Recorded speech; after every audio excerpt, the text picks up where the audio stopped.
All right, so I want to talk about Vic DeBito or something like that. He's a comedian whose video went viral. I'm sure many people have seen parts of it, if not all of it. It's been on Rising from the Hill. It's been on Kyle Kalinske, and I'm sure many other channels have picked it up.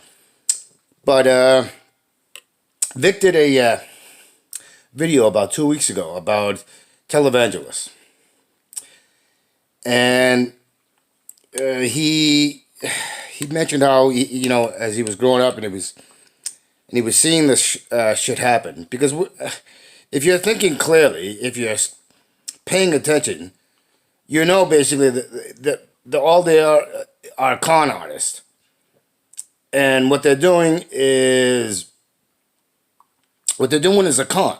It's a con job, and they're using religion as a way to do cons. And the thing is I made a point after watching the video, which I just finished.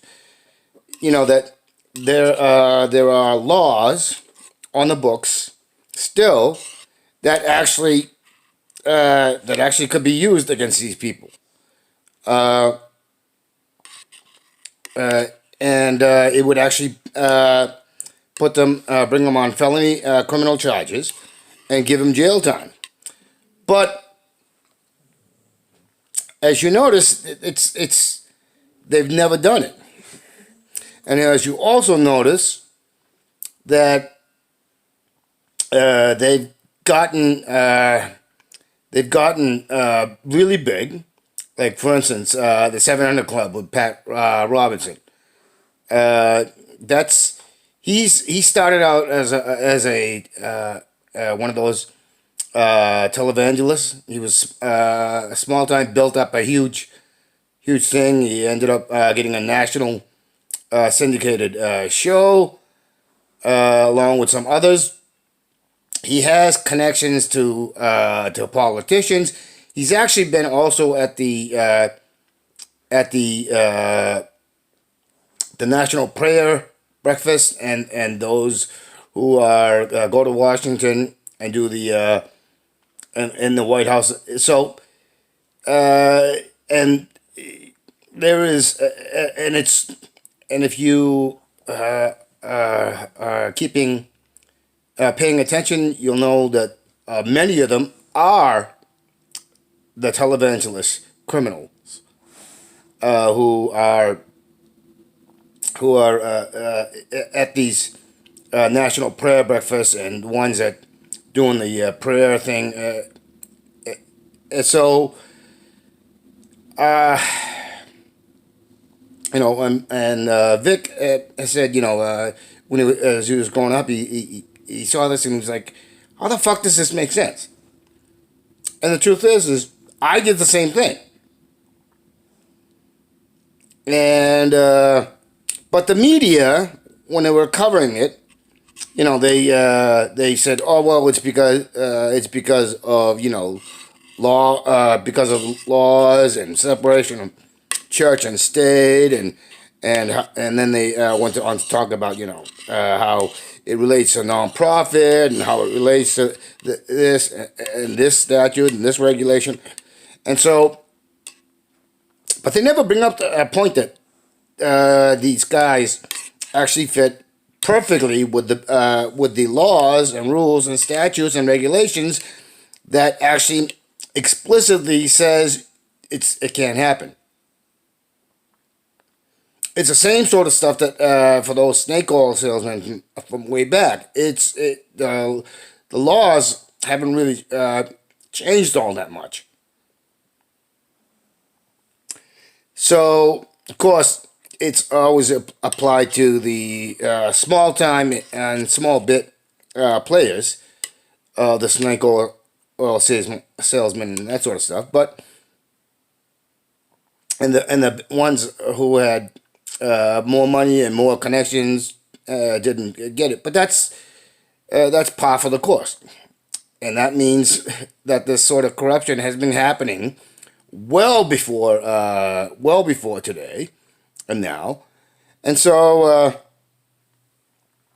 I make points about this in some of my other videos about how, about how there are laws and statutes in the books that should apply to politicians. It doesn't matter if you're the president. It doesn't matter if you're an official, because they fit the mold for the laws. So, like such as racketeering, extortion, and all of the stuff that's associated with organized crime and mafia, but it's never applied. So the whole point is that this is ridiculous. And if you think about the bailout for the COVID-19 pandemic, they basically are doing what televangelists do. Think about it. I mean, the money in the bailout, like 83% or more went directly to the wealthiest, most affluent so-called business people and the corporations and businesses that they control.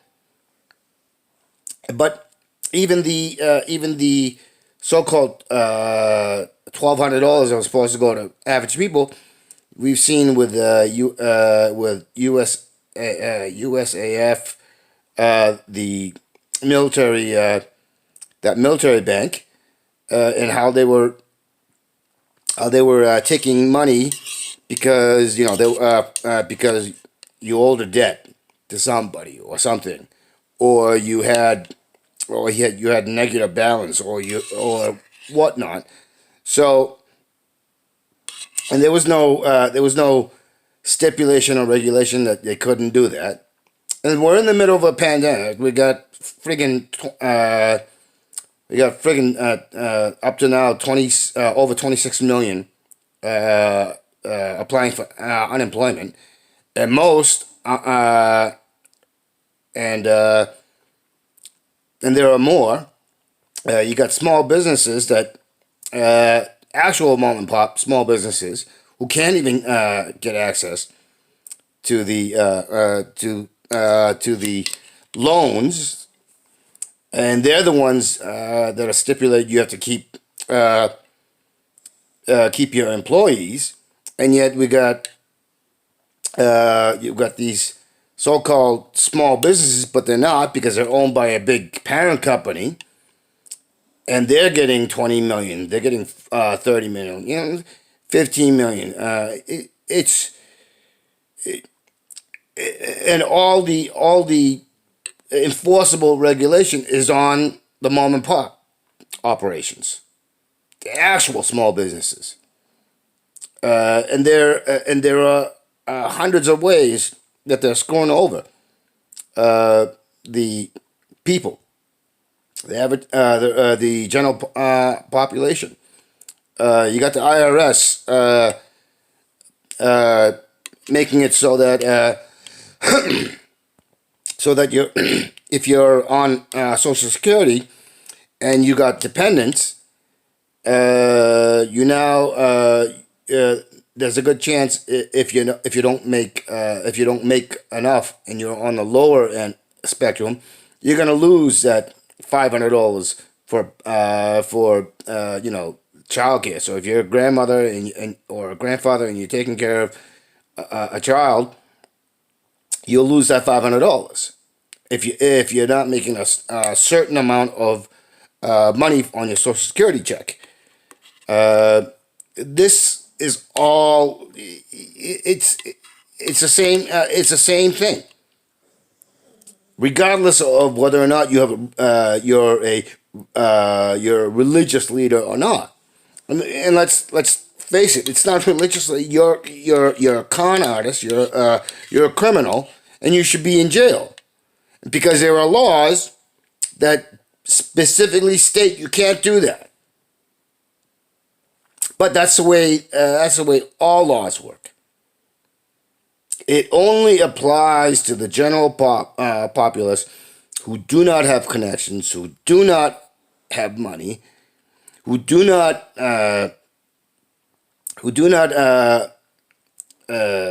help to disadvantage the general population, who do not keep the general population desperate and angry and looking for easy answers.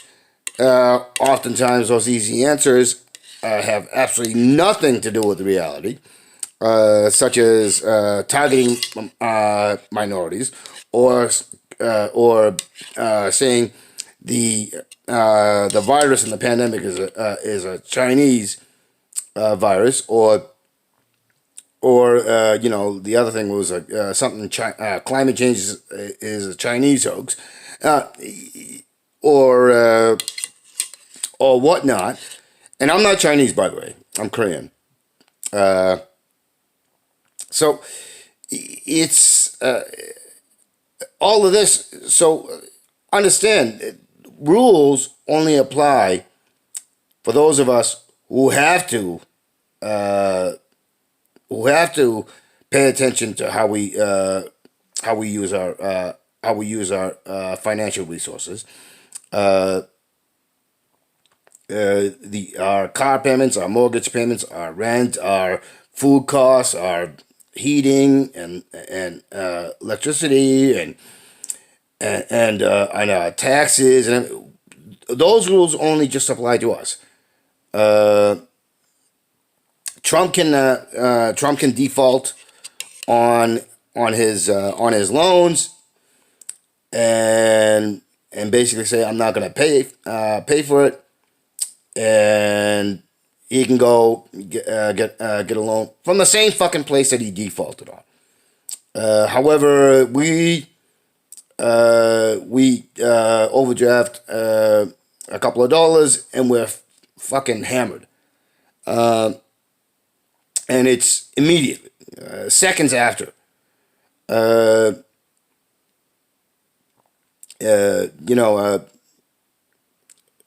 then that's how they make more money. So they're basically ripping us off in every fashion, and we allow this to happen. Why?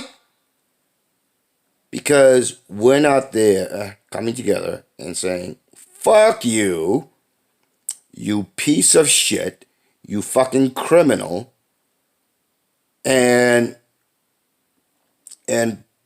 putting the fear of God into them. And I don't believe in God, but that's what we should be doing. But we don't. Why? Because we're busy squabbling amongst ourselves, listening to this group or that group, or I belong to on the left. I belong on the right. I'm a centrist. I'm a libertarian. I'm a capitalist. I'm a neoliberal. I'm a neocon. I'm a neo-Nazi. I'm a. You know what? Where is your self-interest in getting your own security, which coming together would give us that security, and not put any caveats and stipulations? Where is that? And where is the backbone of the left? Where is the conviction on the left? We're concerned about, how will I got to work, I got to pay. That's all good, but guess what? Meanwhile, while you're worrying about all that, they keep compounding and piling it on.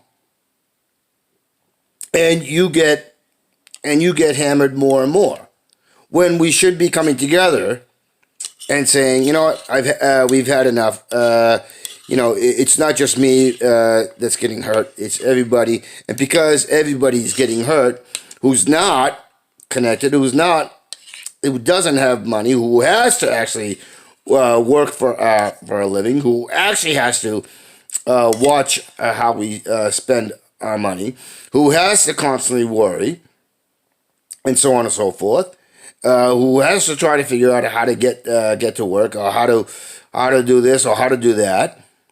Uh, it will only continue to happen. Why?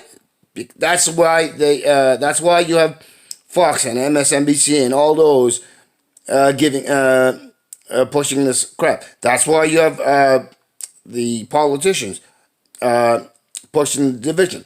That's why you have all this divisiveness, which separates us, which prevents us from understanding the core that we, as a collective, standing in solidarity, is the quickest way to put the fear of God into these criminals and stop the bleeding. If you go and cut yourself in the arm, right? If you cut your wrist, right? Are you going to just stand there and let yourself bleed to death? Does it make sense? Because that's what it is. Every single time we don't move in solidarity and action, and with a common cause, all we're doing is letting ourselves bleed. All we're doing is making it worse. And the longer you bleed, the worse you get. And it ultimately ends up in death.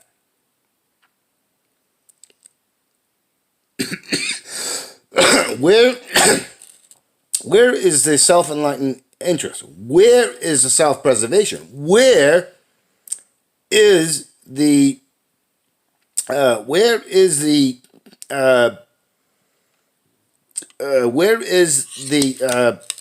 community? Your child gets injured. Are you going to just stand there and beg in an empty room with just you and your child for someone to help, or are you going to try to help and find some way? Are you going to try to reach out and get help, or are you going to just stand there and watch your child suffer, or your mother, or your father, or your son, or your daughter, or your aunt, your uncle, your cousin, or even just somebody that you may not know very well, but lives in your community, but you know them a little bit, or even somebody you don't even know? Are you going to just stand there? We got to stop the bleeding. We have to stop the bleeding, and the only way we can do that is to show force majeure by coming out as a community, as a solidified collective, and say, no, this is what will happen, this is what you will do, and this will be the consequence if you don't do it. That is the only way to get change. Or you can take the insane, stupid, and ultimately useless thing and say, hey, you don't look like me, so I'm going to fucking kill you. We're going to go to civil war. Leaving the very, very criminals who are causing all the problems, all the divisions, all the issues, who are bleeding us, to sit back and not pay anything for it, for all the all the crimes they've committed, all the treason they've committed. Are we going to turn on each other? Where is the solidarity? Where is the community? Where is the collective? And the thing is, it doesn't need to be somebody that looks like me. You could be turning at your neighbor, and they have the same skin tone as you, and just because, oh, he's a liberal, or or they're this, or they're that. Are you going to? Except this, they're getting hit the exact same way. They're feeling the same impacts. What sense does that make? How does that help you? How does it help us?